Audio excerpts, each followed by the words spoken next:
আসসালামু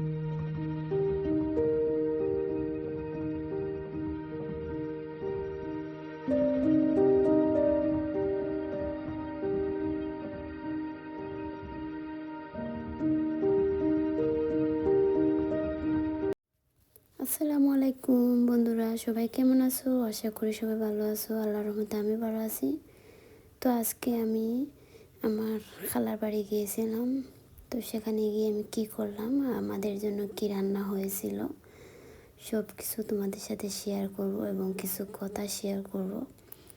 অবশ্যই সবাই লাস্ট পর্যন্ত আমার ভিডিওটা দেখো। হঠাৎ করে খালার বাড়ি কেন গেলাম, কারণ হচ্ছে কি আমার কাজিনের বিয়ে, খালার মেয়ের বিয়ে। তো 2 দিন আগে চলে গিয়েছিলাম। বিয়ে ছিল শুক্রবার, আমি বুধবারে চলে গিয়েছিলাম। কারণ হচ্ছে অনেক দূরের রাস্তা, তারপর হচ্ছে আমার খালার বাড়ি মানে কোনো বিয়ে অনুষ্ঠান শুরু হলে অনেক আনন্দ, অনেক নাচ গান হয়, ফুর্তি আমোদ হয়। তো আমি সেইগুলো অনেক মিস করছিলাম, তাই 2 দিন আগে চলে গেলাম সব কিছু এনজয় করার জন্য। তো আমার ননদকে সাথে নিয়েছিলাম। তো যাওয়ার পর দেখি আমার খালা রান্নার আয়োজন করতেছেন। তো আমার খালার হচ্ছে 3টাই মেয়ে, কোনো ছেলে নেই। বড় যে মেয়ে আছে ওনাকে আমার ভাইয়ের জন্য আনা হয়েছে, 2 নম্বর ভাইয়ের জন্য। আর 2 নম্বরটা বিয়ে হয়েছে কিছুদিন আগে, মানে 1 বছর হয় না এখনো। আর এখন ছোটোটার বিয়ে। আমি রান্না করতে একটু বেশি ভালোবাসি, তো যখন দেখলাম ওনারা রান্নার আয়োজন করতেছেন, বললাম তো আমি রান্না করি আর একটু ভিডিও করি, সবার সাথে শেয়ার করব। তো আর কি করার, এই যে একটা ফ্রাই প্যানে মাছ ভেজে নিচ্ছি আর একটাতে মুরগের মাংস ভেজে নিচ্ছি ভালো করে। আমি রান্না করে থাকলে কেউ, আমার ভাবি আছেন, আমার কাজিনরা আছে, আমার খালা আছেন। তো আমরা সবাই অনেক গল্প করতেছি, অনেক হাসি, মানে অনেক আনন্দ করে করে আমি রান্না করতেছি। আসলে আমার তো কোনো বোন নেই, বাবার বাড়ি যাই, ভাবিদের সাথে অনেক আনন্দ করি। তারপর হচ্ছে মানে বোনদের সাথে যেভাবে একটু আনন্দ ফুর্তি করা যায় সেভাবে তো আর হয় না। তো সেখানে গিয়ে আমি অনেক মানে আনন্দ করেছি, অনেক অনেক ভালো লেগেছে আমার, আলহামদুলিল্লাহ। তো এই যে দেখেন আমার মাছ ভাজা হয়ে গেছে, মাছগুলা তেলে নিয়েছি। তো বন্ধুরা, যারা যারা এখনও লাইক দিতে ভুলে গেছো, লাইক দিওনি, প্লিজ লাইকটা দিয়ে দিও। কারণ তোমাদের একটা লাইক আমার এই ভিডিওটা নতুন নতুন বন্ধুদের কাছে পৌঁছে দিতে। তো এই যে দেখো, আরেক চুলায় আমি এখন মাংসের জন্য পেঁয়াজ দিয়ে, মানে তেল দিয়ে পেঁয়াজ একটু লাল করে নিচ্ছি, ভেজে নিচ্ছি, ভালো করে ভেজে নিতে হবে। তো তেলটা একটু কম হয়েছিল, তাই এখন আমি আদা রসুন দিয়ে দিলাম, দিয়ে ভালো করে ভেজে। বন্ধুরা সবাই আমার ভিডিওটা দেখতে থাকো, কেউ স্কিপ করবে না, অবশ্যই সবাই লাস্ট পর্যন্ত আমার ভিডিওটা দেখবে, অবশ্যই লাইক কমেন্ট করে দেবে প্লিজ। তো আমি ভালো করে পেঁয়াজটা ভেজে নিচ্ছি। তো রাতের বেলা ভয়েসটা দিচ্ছি, তাই একটু আস্তে আস্তে কথা বলতেছি। আর অন্যদিকে মশাও কামড়াচ্ছে আমাকে, তো কিছু করার নাই, দিনের বেলা ভয়েসটা একদম দেওয়া যায় না। যেহেতু আমার 3টা বাচ্চা আছে, 2টা ছেলে 1টা মেয়ে। আমার মেয়েটা অনেক মানে ছোটো, 3 বছরের, তারপর অনেক দুষ্ট, অনেক মানে আমি লাইভে আসলে অনেক সময় মিউট থাকি, অনেক মানে শুধু সবসময় চিল্লাপাল্লা করে সবাইকে দেয়। সেই জন্য আমার কখনোই সম্ভব হয় না দিনের বেলা ভয়েস দেওয়া। তারপর হচ্ছে আমি যেহেতু গ্রামে থাকি, আমাদের বাড়িটা অনেক বড়, অনেক মানুষ আছে। তো বাচ্চাদের চেঁচামেচি, বাচ্চাদের বা লোকজনের, তারপর হচ্ছে রাস্তায় পাশে সবসময় গাড়ি চলাফেরা করে, তার তো একটা শব্দ আছে, তাই জন্য আমি দিনে বয়স দিতে পারি না। তো বন্ধুরা দেখতে পাচ্ছেন, এক চুলায় রান্না করতেছি, অন্য চুলায় চা হচ্ছে, সবাই যেহেতু আমরা গল্প করতেছি, অনেক আনন্দ হচ্ছে, রান্না হচ্ছে। তো আমার ভাবি অন্য চুলায় চা বসিয়েছেন, আমরা চা খাবো আর গল্প করবো সবার সাথে। তো আমি মশলাটা আমার পাকানো হয়ে গেছে, এখন মাংসগুলো দিয়ে ভালো করে ভেজে নিচ্ছি। তো বন্ধুরা, যারা নতুন আছে অবশ্যই আমার চ্যানেলটা সাবস্ক্রাইব করে দিবে, যদি আমার ভিডিওটা ভালো লাগে থাকে অবশ্যই সাবস্ক্রাইব করে লাইক কমেন্ট করে দিবে।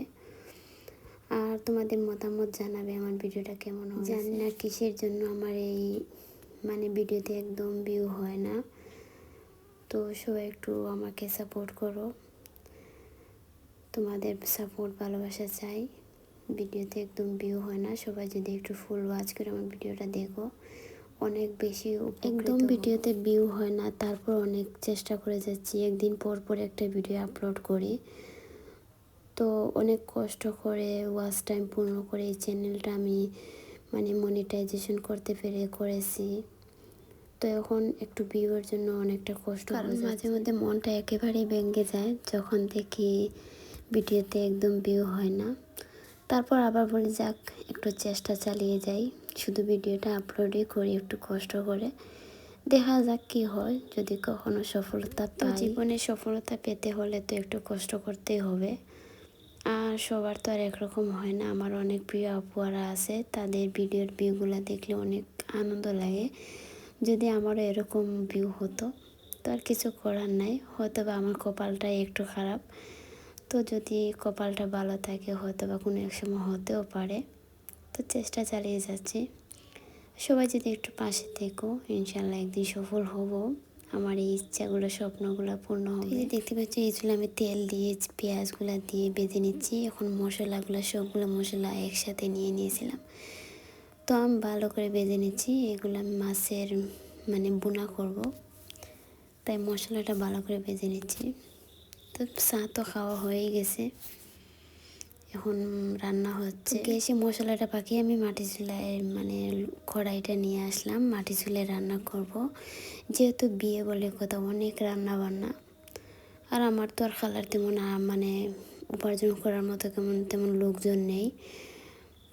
তো আর কি করার, গ্যাসে তো রান্না করে মানে এত অপচয় করার কোনো মানে হয় না। তো যেহেতু লাকড়ি আছে বা চুলাটাও অনেক সুন্দর ভালো রান্না হচ্ছে, তো আমি মাটি চুলায় নিয়ে আসলাম, কারণ অনেকটা আইটেম রান্না হবে। তারপর হচ্ছে অনেক রান্না বান্না, বিয়ে বলে তো কথা, অনেক রান্না। তো আমি মাটি চুলায় রান্না করতেছি, আর মাটি চুলায় রান্না করতে আমার অনেক অনেক ভালো লাগে। তো আমি একটু পানি দিয়ে রান্না মানে শেষ পর্যায়ে চলে এসে ডেকে রাখবো। আর এদিকে আমি আরেকটা কড়াই বসে রেখেছি, তো তেল দিয়ে পেঁয়াজগুলো দিয়ে ভালো করে ভেজে নিচ্ছি। তখন আদা রসুন দিয়ে দিলাম। এটা মাংস দিয়ে আলু রান্না করব।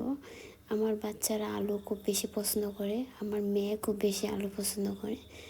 তো আমি তেজপাতা ডালচিনি দিয়ে দিলাম, ভালো করে ভেজে নেব। তো বন্ধুরা যারা যারা এই পর্যন্ত আমার ভিডিওটা দেখে এসেছো, সবাইকে অনেক অনেক ধন্যবাদ আমার ভিডিওটা দেখার জন্য। আর যারা ভুলে গেছো লাইক দিতে, অবশ্যই লাইকটা দিয়ে দিবে। তো এই যে দেখো আমি সবগুলো মশলা দিয়ে দিচ্ছি, আমি আগেই নিয়ে নিয়েছি, যেহেতু আমি রান্না করতেছি, আবার এক হাতে মোবাইল নিয়ে আমি করতেছি, ভিডিও করতেছি। তো আমি আগেই মশলাটা নিয়ে নিয়েছি। তো একটু পানি দিয়ে দিলাম যাতে পুড়ে না যায়, যদি আবার একটু পুড়ে যায় তাহলে তরকারির যে স্বাদটা কমে যাবে একদম। তাই আমি একটু পানি দিয়ে ভালো করে আগুন কমিয়ে ভেজে নিচ্ছি মশলাটা। তো সবার সাথে গল্প করে করে আমার রান্নাবান্না শেষ হয়ে যাচ্ছে। তো মাংসগুলো ভালোভাবে পাকানো হচ্ছে, একটু জল দিয়ে দিলাম। তো তারপরে আমি মাংসগুলো দিয়ে দিব। তো বন্ধুরা আমার ভিডিও লাস্ট পর্যায়ে চলে এসেছি। যদি আমার ভিডিওটা কোনো অংশ, আমার কথাবার্তা কিছু তোমাদের কাছে ভালো লেগে থাকে, অবশ্যই লাইক কমেন্ট করে দিবে, অবশ্যই কমেন্ট করে জানাবে। আর যারা নতুন আছো আবারও বলি, আমার চ্যানেলটা সাবস্ক্রাইব করে দিও, আমার পাশে থেকো। এই ইউটিউবে অনলাইনে সবাই সবার পাশে থাকতে হবে, কেউ একা একা সফলতা অর্জন করতে পারবে না। আমি তোমার পাশে থাকবো, তুমি আমার পাশে থাকবে, তাহলে আমরা সবাই সফলতা পাবো। তো এই যে দেখতে পাচ্ছ আমার মাংসটা কষানো হয়ে গেছে, এখন আমি আলু দিয়ে দেব। তো আলুগুলো দিয়ে ভালো করে নেড়ে চেড়ে নিচ্ছি। তো তারপরে আমি মাটি চুলায় নিয়ে যাব, যেহেতু অনেকটাই মানে জাল দিতে হবে। তারপরে মাটি চুলায় বসিয়ে দেবো। আমার ভিডিওটা অনেক বড় হয়ে যাচ্ছে, আমি এখন শেষ করে দেব।